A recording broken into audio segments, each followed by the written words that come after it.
कांग्रेस नेता राहुल गांधी एक्सपोज हो गए हैं। राहुल गांधी को सिर्फ राजनीति करने से मतलब है, उन्हें जनता से कोई लेना देना नहीं है। राहुल गांधी मोदी सरकार को घेरने में लगे हुए थे, लेकिन अब वो खुद ही घिर गए हैं। जो बात बाहर आई है उससे राहुल गांधी के लिए जवाब देना मुश्किल हो गया है। मोदी सरकार को घेरने के चक्कर में राहुल गांधी ने कांग्रेस की ही पोल खुलवा दी है। कांग्रेस के नेता का जो वीडियो वायरल हुआ है उससे देश के लोग हैरान हैं कि आखिर कांग्रेस के नेता ऐसा कैसे कर सकते हैं। वीडियो सामने आने से कांग्रेस की भारी फजीहत हो गई है और कांग्रेस की पोल खुल गई है कि कैसे उसकी सियासी जमीन खिसकती जा रही है। इस खबर में आगे आपको बताएंगे सब कुछ डिटेल में कि कैसे कांग्रेस के नेता हो गए हैं एक्सपोज। इसके अलावा इस खबर में आगे आपको ये भी बताएंगे कि मोदी सरकार के फैसले से कैसे विपक्ष के नेता तिल मिला गए हैं कि एक झटके में उनका सियासी खेल खराब हो गया है। राहुल गांधी और विपक्ष को लग रहा था कि वो मोदी सरकार को घेर लेंगे, लेकिन मोदी सरकार ने एक झटके में विपक्ष को कहीं का नहीं छोड़ा है। इस वीडियो में आगे आपको बताएंगे सब कुछ डिटेल में, तो बने रहिए हमारे साथ अंत तक और देखिए हमारी ये खास रिपोर्ट।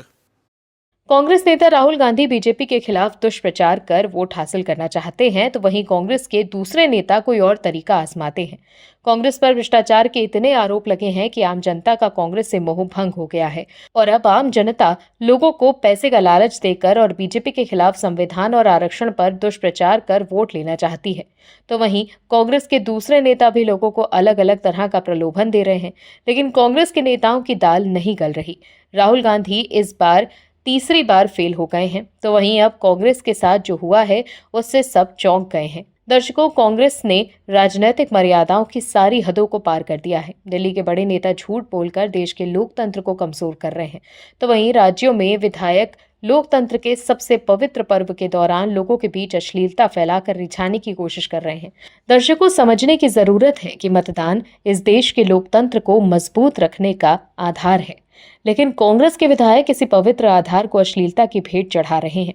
कांग्रेस विधायकों के मन में हार का ऐसा डर है कि वो सरेआम लोगों के बीच अश्लीलता का प्रचार प्रसार कर रहे हैं और कह रहे हैं कि भाई हमारे विधायक साहब की बात तो सुनते जाओ। कांग्रेस के नेताओं को भरोसा हो गया है कि अब की बार अश्लीलता के सहारे थोड़ी बहुत इज्जत पा जाएंगे, लेकिन कांग्रेस के नेताओं को ये नहीं पता कि किसी भी प्रदेश में चुनाव हो, जनता तो विजन पर ही मतदान देती है। दरअसल हरियाणा में विधानसभा चुनावों का ऐलान हो गया। ऐसे में चुनाव जीतने के लिए पार्टियां ही चोटी का जोर लगा रही हैं। कांग्रेस और बीजेपी सहित विभिन्न राजनीतिक दल के नेता इलाकों का दौरा कर रहे हैं, सभाएं हो रही हैं और लोगों को रिझाने की कोशिश की जा रही है। इसी कड़ी में फिरोजपुर झिरका से कांग्रेस के विधायक मामन खान इंजीनियर के स्वागत में कांग्रेस नेताओं की तैयारी सवालों की घेर में आ गई। हैरानी की बात तो ये रही कि बार बालाओं के डांस के बाद भी सभा में कुर्सियां खाली दिखाई दी। फिरोजपुर झिरका के गांव ढाड़ा में विधायक मामन खान के लिए कार्यक्रम आयोजित किया गया था। इस कार्यक्रम में मर्यादा की सारी हदें पार करते हुए लोगों को रिझाने के लिए बार बालाएं बुलाई गई। बार बालाओं ने अश्लील गानों पर जमकर ठुमके लगाए। आपको बता दें, विधायक मामन खान को मेवात जिले का लोकप्रिय नेता माना जाता है। दरअसल कांग्रेस के विधायक मामन खान लोगों से वोट की अपील करने के लिए लगातार जनसभाएं आयोजित कर रहे हैं।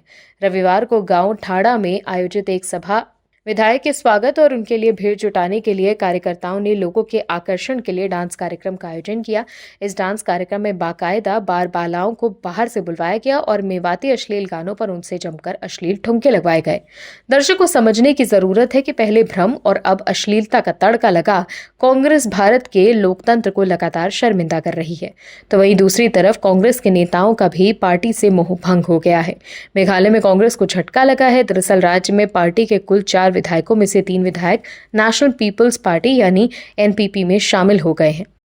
एक बार फिर प्रधानमंत्री मोदी ने विपक्ष को कहीं का नहीं छोड़ा है। राहुल गांधी और विपक्ष के नेता एक बार फिर मोदी सरकार के खिलाफ भ्रम फैला रहे थे, लेकिन मोदी सरकार ने एक झटके में विपक्ष का खेल खराब कर दिया है। दोस्तों, भारत संघ है और इस संघ की सबसे बड़ी सेवा की परीक्षा संघ लोक सेवा आयोग करता है।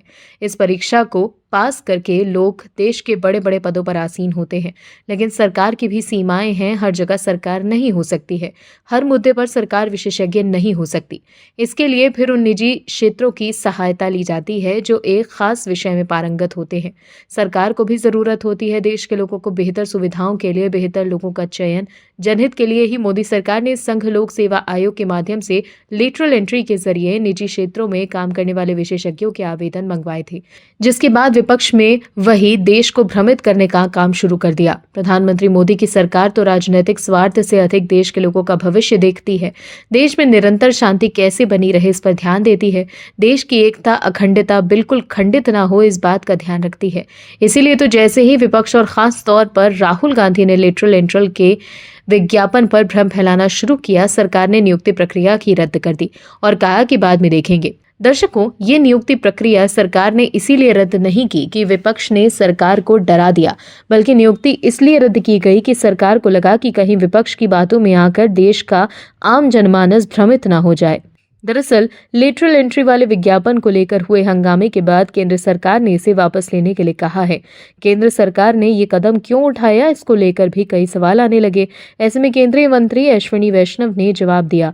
उन्होंने कहा कि प्रधानमंत्री नरेंद्र मोदी ने सामाजिक न्याय के प्रति हमेशा अपनी प्रतिबद्धता दिखाई है। उन्होंने आगे कहा कि यूपीएससी में लेटरल एंट्री का जो पारदर्शी निर्णय लिया गया था, उसमें आरक्षण का सिद्धांत लगा है, ऐसा निर्णय लिया है। सूचना और प्रसारण मंत्री ने कहा कि माननीय प्रधानमंत्री नरेंद्र मोदी ने आज बाबा साहेब भीमराव अम्बेडकर जी के संविधान के प्रति प्रतिबद्धता को एक बार पुनः बेहद महत्वपूर्ण निर्णय से प्रतिस्थापित किया है।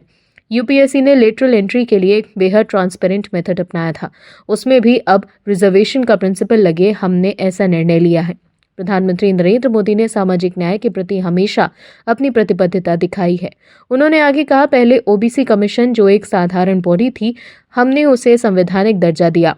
नीट हो, मेडिकल एडमिशन हो, सैनिक विद्यालय या फिर नवोदय विद्यालय हो, हमने सभी जगह रिजर्वेशन के प्रिंसिपल को लागू किया है। यही नहीं, हमने बाबा साहेब भीमराव अम्बेडकर के पंचतीर्थ को भी गौरवपूर्ण स्थान दिलाया है। आज बेहद गौरव की बात है कि भारत की राष्ट्रपति भी आदिवासी समाज से आती हैं। केंद्रीय मंत्री ने कहा कि आज मोदी जी के सैचुरेशन प्रोग्राम के तहत देश के अंतिम व्यक्ति तक सभी योजनाओं को पहुंचाया जा रहा है। इसका अधिकतम लाभ हमारे एससी, एसटी और ओबीसी समाज के लोगों को मिल रहा है। समाज के अंतिम व्यक्ति तक पहुंचकर उसे न्याय दिलाने की मोदी जी की प्रतिबद्धता आज के यूपीएससी के लेटरल एंट्री में रिजर्वेशन को प्रिंसिपल को लगाने के लिए निर्णय में भी झलकती है। वहीं कांग्रेस की पोल खोलते हुए अश्विनी वैष्णव ने सवाल करते हुए कहा कि 2014 से पहले यूपीए की सरकार में रिजर्वेशन के प्रिंसिपल्स पर ध्यान नहीं दिया गया।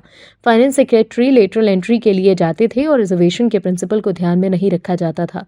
डॉक्टर मनमोहन सिंह जी, डॉक्टर मोंटेक सिंह अहलुवालिया और उससे पहले डॉक्टर विजय केलकर जी भी लेटरल एंट्री से ही फाइनेंस सेक्रेटरी बने थे। क्या कांग्रेस ने उस वक्त रिजर्वेशन के प्रिंसिपल का ध्यान रखा था? यूपीएससी में लेटरल एंट्री से ट्रांसपेरेंसी लाई जा रही थी और अब उसमें रिजर्वेशन का प्रिंसिपल लाकर सोशल जस्टिस का ध्यान रखते हुए संविधान के प्रति प्रतिबद्धता स्पष्ट की गई है। तो देखा आपने कैसे मोदी सरकार ने जहां कांग्रेस को राजनीति चमकाने का मौका नहीं दिया, तो वहीं कांग्रेस की पोल भी खोल दी। मोदी सरकार ने एक झटके में विपक्ष को बर्बाद कर दिया है। मोदी सरकार के खिलाफ विपक्ष को मुद्दा ही नहीं मिल रहा है, तो विपक्ष के नेता जबरदस्ती के मुद्दे ढूंढ रहे हैं।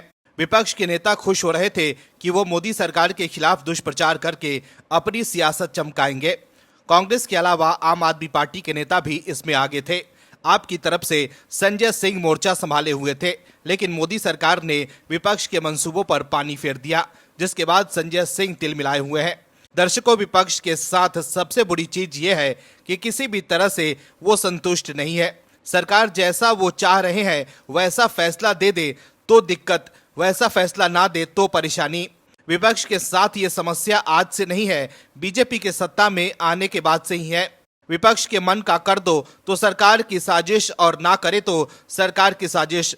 सरकार ने देश हित में यूपीएससी के माध्यम से लेटरल एंट्री की भर्ती निकाली थी, जिस पर विपक्ष ने राजनीति करना शुरू कर दिया था। सरकार ने भी समय के नजाकत को समझते हुए फैसला वापस कर दिया, लेकिन विपक्ष इससे कहां संतुष्ट होने वाला था।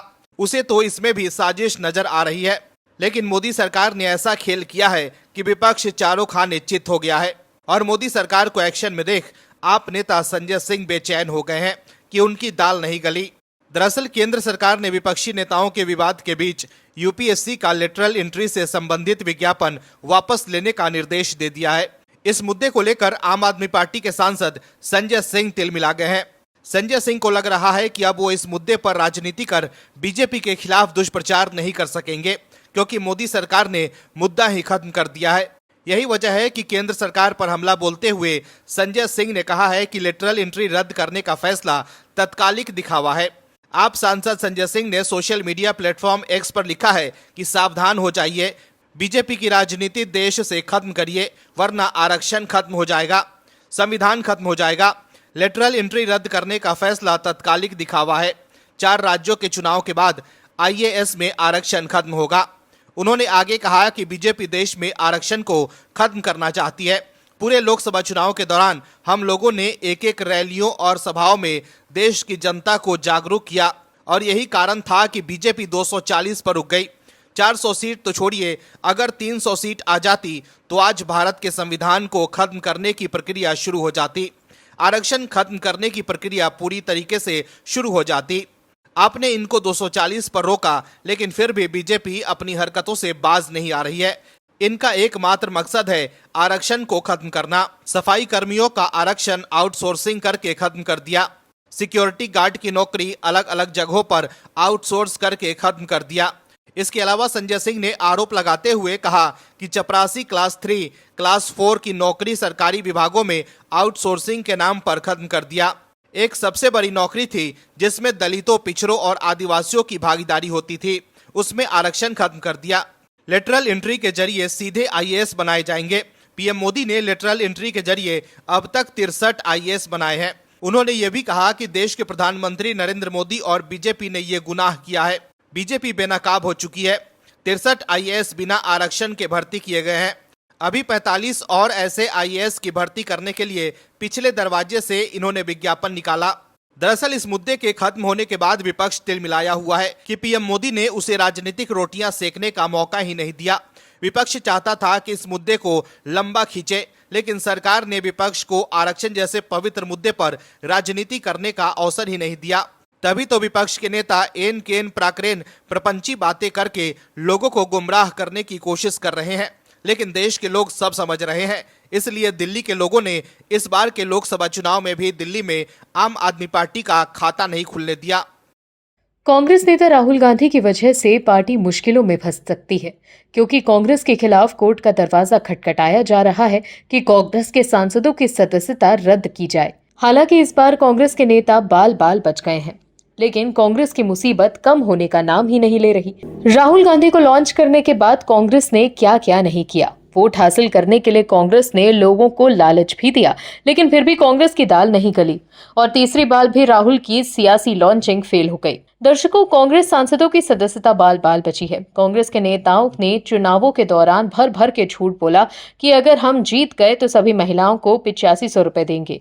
लेकिन दर्शकों, चुनावों के दौरान जब कांग्रेस प्रचार प्रसार कर रही थी तो 8500 रुपए की पर्ची बांट रही थी, तो जनता को लग रहा था कि सच में कांग्रेस 8500 रुपए देगी जीत के बाद। लेकिन असल में ऐसा कुछ हुआ नहीं और ये सिर्फ एक धोखा निकला। इलाहाबाद हाईकोर्ट में ये याचिका दायर की गई है, जिसके बाद कयास लगाए जाने लगे हैं कि लोगों की भावनाओं को आहत करने और भ्रामक प्रचार करने की वजह से कांग्रेस नेताओं की सांसदी न चली जाए। लेकिन इस बार तो बाल बाल बच गई सांसदी, क्योंकि इलाहाबाद हाईकोर्ट ने याचिका खारिज कर दी। लेकिन कांग्रेस की मुसीबत कम नहीं हुई, क्योंकि याचिकाकर्ताओं ने बड़ी बात कह दी और अब कांग्रेस के खिलाफ और सबूत जुटाए जा रहे हैं, जिससे कि कांग्रेस के सांसदों की सांसदी बिल्कुल खारिज हो जाए। याचिकाकर्ता और पक्के सबूत इकट्ठा कर रहे हैं। दरअसल इलाहाबाद हाईकोर्ट में एक याचिका डाली गई थी, जिसके बाद कयास लगाए जाने लगे कि भ्रामक प्रचार करने की वजह से कांग्रेस के सांसदों की सांसदी न चली जाए। लेकिन इलाहाबाद हाईकोर्ट ने याचिका खारिज कर दी, क्योंकि कांग्रेस की चिंता अभी खत्म नहीं हुई है। याचिकाकर्ताओं ने कहा कि वो पूरे तथ्यों के साथ याचिका को दोबारा नए सिरे से दाखिल करेंगे। याचिकाकर्ता की इस मांग पर अदालत ने याचिकाकर्ता को इसकी छूट देने की बात कही। दरअसल लोकसभा चुनाव के दौरान कांग्रेस पार्टी द्वारा केंद्र में सरकार बनने पर खटाखट हर महीने 8,500 रुपए अकाउंट में ट्रांसफर किए जाने की बात कही गई थी। इसका जिक्र कई रैलियों में भी किया गया था। जनहित याचिका के जरिए कांग्रेस पार्टी का रजिस्ट्रेशन रद्द किए जाने, उसका चुनाव चिन्ह जब्त किए जाने और सभी 99 सांसदों को अयोग्य घोषित किए जाने के साथ उनकी सदस्यता रद्द किए जाने की मांग की गई थी। सामाजिक कार्यकर्ता भारती सिंह की तरफ से याचिका दाखिल की गई थी। जनहित याचिका में भारती सिंह ने अपने बारे में कोई जानकारी नहीं दी थी। कोर्ट ने कहा कि जनहित याचिका में याचिकाकर्ता के बारे में पूरी जानकारी उपलब्ध होनी चाहिए। दर्शकों, लोकसभा चुनाव में कांग्रेस पार्टी द्वारा अपनी सरकार बनने पर हर महीने 8,500 रुपए दिए जाने के वायदे से जुड़े मामले पर इलाहाबाद हाईकोर्ट ने सुनवाई की। सुनवाई के दौरान झूठे वादे पर कांग्रेस पार्टी के सभी 99 सांसदों को अयोग्य घोषित किए जाने की मांग वाली जनहित याचिका को इलाहाबाद हाईकोर्ट ने खारिज कर दिया है। इलाहाबाद हाईकोर्ट ने जनहित याचिका में पर्याप्त जानकारी नहीं होने के आधार पर इस याचिका को खारिज किया। सामाजिक कार्यकर्ता भारती सिंह की तरफ से याचिका दाखिल की गई थी। जस्टिस मनोज कुमार गुप्ता और जस्टिस मनीष कुमार निगम की डिवीजन बेंच ने इस मामले में सुनवाई की।